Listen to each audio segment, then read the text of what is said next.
নির্বাচন উপলক্ষে আপনাদের 11ই ফেব্রুয়ারি ছুটি, আমাদের শ্রমিক ভাই বোনদের জন্য 10 ও 11 ছুটি, মোট 3 দিন ছুটি, 10, 11, 12। রেফারেন্ডামের যে ভোটটা সেটা তো একই সাথে গণনা হবে, তো সেই জন্য এটা সময় নেবে। আবার আপনারা পোস্টাল ব্যালটে নিবন্ধিত হয়েছেন 15,33,000 মানুষ, তো এখন 15 লক্ষতে তাদের পোস্টাল ব্যালটটা আসবে, সেটা আপনি খাম খুলবেন, খুলে আবার ওইটাকে আপনি আবার রিটার্নিং অফিসারের ওইখানে এটা গণনা হবে।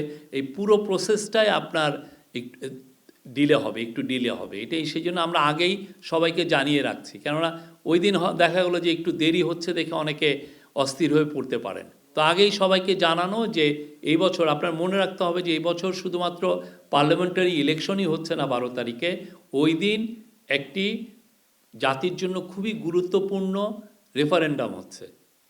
সরকার বিভিন্ন অ্যাডভাইজার সারা দেশব্যাপী ঘুরছেন, তারা হ্যাঁ ভোটের ক্যাম্পেইন করছেন। এক্ষেত্রে ব্যয়ের তো তেমন কিছু আমি দেখছি না।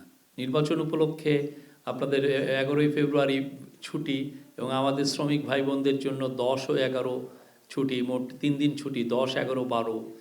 অবশ্যই আমরা চাই সবাই নির্বিঘ্নে উৎসবমুখর পরিবেশে যাতে ভোট দেয়।